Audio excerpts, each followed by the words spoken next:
기도하겠습니다. 열둘 중에 하나인 가롯신이라 부르는 유다에게 사탄이 들어가니. 아멘. 잠시 기도하겠습니다. 하나님 아버지, 오늘도 복된 날 우리에게 주시고 아, 늘 함께하여 주신 은혜로 우리가 다른 곳에 쏟아놓는 것이 아니라 주님께 쏟아놓고 주님 앞에 나아갈 수 있는 은혜를 주셔서 감사합니다. 우리가 무엇이간데 정말 우리를 이렇게 사랑하시고 또 우리를 붙들어 주신 하나님, 그 은혜 속에 우리가 살아가게 하시고 그 영광 속에 우리가 거할 수 있도록 은혜와 복을 더하여 주옵소서. 신방 가운데 있습니다. 신방을 준비하고 또 받고 또 받았던 우리 성도들, 믿음의 기도가 더 풍성하게 하여 주시고 하나님 기뻐하신 은혜와 말씀이 각자의 삶 속에 일어날 수 있도록 복을 내려 주옵소서. 이 시간 2000번째로 드려진 예물들, 또 범사에 감사에 드려진 예물을 기뻐 받아 주시고 말씀을 나눌 때에 우리와 함께하여 주옵소서. 감사하고 거룩하신 예수 그리스도 이름으로 기도하옵나이다. 아멘. 우리나라 뭐 이제 새 학년 3월이 됐으니까 이제 새 학년, 새 학기 또 이제 학교를 진급을 하게 되죠. 유치원 다니는 친구들은 초등학생, 중학생은 고등학생은 뭐 취업을 하든 아니면 이제 대학을 들어가든 그런 준비를 하게 됩니다. 보통 이제 초등학교 또 대학교 4학년을 따지면 16년이라고 하는 시간 동안 공부를 하죠. 사실 우리나라는 유독 이런 이 학제 공부들을 다 마치려고 애쓰는 것 같습니다. 근데 이렇게 16년의 교육을 받았다 할지라도 우리가 그런 질문을 할 때 사람이 됐는가? 라고 하는 질문을 던졌을 때 사실 그렇지 않는 경우들이 많죠. 사실 교육에는 두 가지 목표가 있습니다. 하나는 인격적인 이 균형이 잡히는 것입니다. 그리고 두 번째는 사회의 직업을 가지고 살 만한 능력을 키우는 것이죠. 그러니까 우리 한국 사회의 교육은 직업을 갖추는 데 교육은 어느 정도 하는지는 모르겠지만 그 사람이 인격적으로 균형을 잡는가라고 하는 이 교육적인 것은 물음표를 던질 수밖에 없습니다. 어떤 사람은 인격 수용이 부족하고 물론 어떤 사람은 실력이 부족할 수도 있습니다. 기업들이 해마다 신입사원을 공채하고 또 일할 사람들을 뽑지만 막상 그 실무의 현장에서 어떤 그런 일들을 감당할 수 있을까요? 그렇지 못하죠. 어느 직장이든 인턴 아니면 직업에 어떤 이 적응 기간이 필요하고 실무 교육을 하게 됩니다. 그만큼 뭐가 부족한 걸까요? 실무가 부족하기 때문이죠. 그러니까 실제로 학교에서 배우는 것은 실무적인 것들을 배우지 않고 또 때로는 인격적인 것을 배우지 못하는, 그저 우리 한국 사회 교육은 등수를 매기는데 교육이 우선순위 되어 있는 것은 아닌가 생각을 해봅니다. 뭐 제가 정치적인 것들은 뭐 정치적인 이야기를 하지 않지만 최근에 이슈가 되는 게 이제 의사를 늘리느냐 안 늘리느냐. 뭐 대부분의 사회에서는 의사를 늘려야 된다고 얘기를 하고 있습니다. 근데 의사들은 의사 나름대로의 어, 의사 수를 늘리는 것, 뭐 이렇게 한꺼번에 늘리는 건 옳지 않다, 뭐 일방적이다, 뭐 팽팽하게 지금 맞서는 것 같습니다.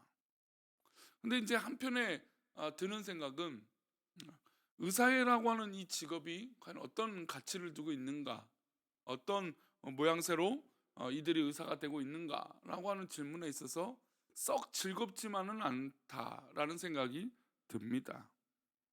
그러니까 즉 교육을 받는다라는 것은 또 어떤 그런 직업을 갖게 되고 교육을 받았다라는 건 그 직업 윤리와 또 어떤 그런 직업이 갖고 있는 어떤 훈련 과정을 잘 마쳤다라고 하는 것으로 볼 때 우리 사회는 좀 그러지 않는 것이 많아 좀 씁쓸한 모습이 듭니다. 오늘 본문에 나오는 제자들도 마찬가지죠. 오늘 제자들은 이 모습들을 보면 오늘 특별히 누가복음 22장에는 이 네 가지 모습이 드러나게 돼요. 그러니까 제자들의 적나라한 모습이죠. 그 주님과 몇 년 동안 신앙생활을 했습니까? 3년 반을 가까운 시간을 보내고 있었습니다. 그럼 사실 우리가 기도할 때 제자들이 제자로서 3년 반을 살아가는 것에 얼마나 이 훈련이 되고 변화가 되었는가. 우리가 알다시피 제자들의 모습들을 보면 좀 실망스러운 모습들이 보여지는 것 같아요. 오늘 그 모습이 네 가지인데 이 네 가지 모습이 과연 나에게 어떤 모습으로 적용되는지 한번 돌아봤으면 좋겠어요. 우리 먼저 3절부터 6절인데요. 함께 보겠습니다. 열둘 중에 하나인 가롯 유의 유다가 대제사장들과 성전 경비 대장들에게 가서 예수를 넘겨줄 방도를 의논하매 그들이 기뻐하여 돈을 주기로 유다가 허락하고 예수를 무리가 없을 때에 넘겨줄 기회를 찾더라. 예, 그렇습니다. 지금 먼저 이 가룟 유다가 등장하게 됩니다. 스승을 파는 장면이죠. 이가 이 스승을 팔기 위해서 대제사장들과 경비 대장들을 만납니다. 그리고 저는 좀 놀라웠던 건 이 가룟 유다가 예수를 팔기 위해서 의논을 했다라는 거예요. 참, 그 제자로서 살아가는 것에 다른 것으로 훈련되어지고 다른 것으로 열심히 하는 게 아니라 아니 예수님을 팔기 위해서 이렇게 의논했다? 야, 이렇게까지 대화를 하는데 자신을 돌아보지 않는다? 이해가 되지 않죠. 게다가 사탄이 우리를 시험하는 일은 이상한 일이 아니에요. 지금 사탄이 3절에서 들어갔잖아요. 늘상 뭐 주일 오후에도 제가 이 사탄이 우리를 공격하는 건 너무나 당연하고 우리는 영적 전쟁을 해야 된다라고 했지만 우리는 시도 없이 쉴 새 없이 사탄이 우리를 공격하고 있고 항상 그런 존재가 바로 사탄입니다. 사탄 역시 예수님도 시험할 존재였기 때문이죠. 문제는 누구에게 있습니까? 우리 자신이죠. 그러니까 이 장면에서 사탄에게 핑계 댈 것도 없다라는 거죠. 바로 우리에게 그 문제가 있는 겁니다. 우리가 사탄의 시험을 지나칠 수 있는지 아니면 시험에 넘어지는지 그것은 누구에게 달린 걸까요? 우리에게 달려 있는 거죠. 사탄이 들어갔습니다. 그런데 이 유다는 가룟 유다는 대제사장과 경비대장을 만나서 예수를 넘겨줄 의논을 하는 거예요. 그 의논을 하니까 이들이 보니까 너무 좋은 거죠. 그래서 기뻐서 돈을 준 거예요. 그래서 유다가 그 돈을 받고 허락을 합니다. 지금 이 제자에게 3년 반 동안 예수님을 따르는 훈련이 되어 있지만 무엇에 넘어간 걸까요? 결국 이 돈이었습니다. 바로 물질이었죠. 예수님보다 더 가치 있었던 게 바로 이 물질이었던 겁니다. 이것이 3년 동안 예수님을 따라다녔던 이 유다, 이 가룟 유다의 민낯인 것이죠.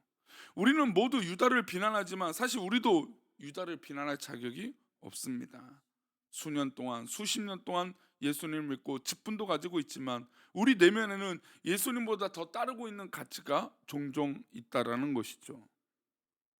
오늘 본문에 제자들이 이 두 번째 이 부끄러운 모습이 등장해요. 또 24절부터 26절인데요. 한번 읽어보겠습니다.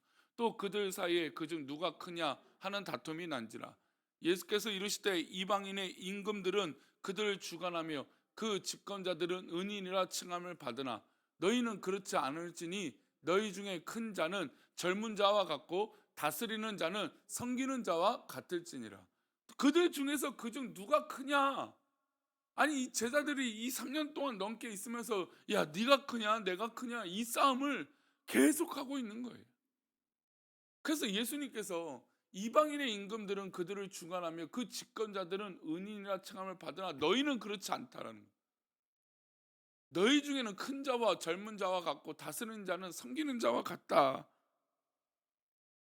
이야기는 겸손이 서로에게 없다라는 것이에요. 예수님께서 3년 동안 제자들에게 가르친 것은 무엇이었습니까? 겸손이었죠.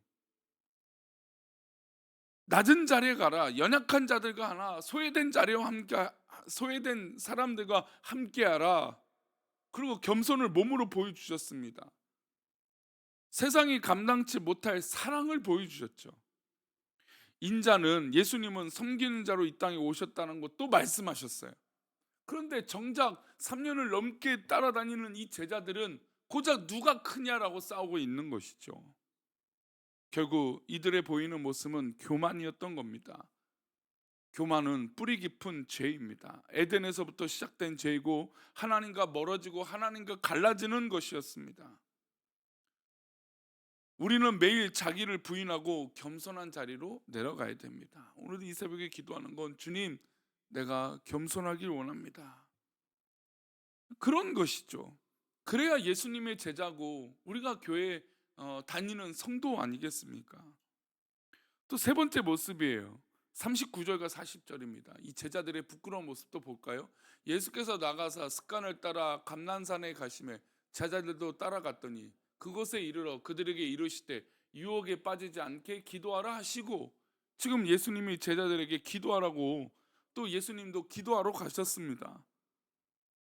제자들에게 기도를 부탁하셨어요. 예수님은 십자가를 앞두고 일생일대의 가장 절박한 기도를 하고 계시는 것입니다. 그런데 돌아와 보니 제자들은 어떤 모습이었습니까? 이렇게 기도하라고 부탁을 했는데 자고 있죠. 45절과 46절입니다. 함께 읽겠습니다.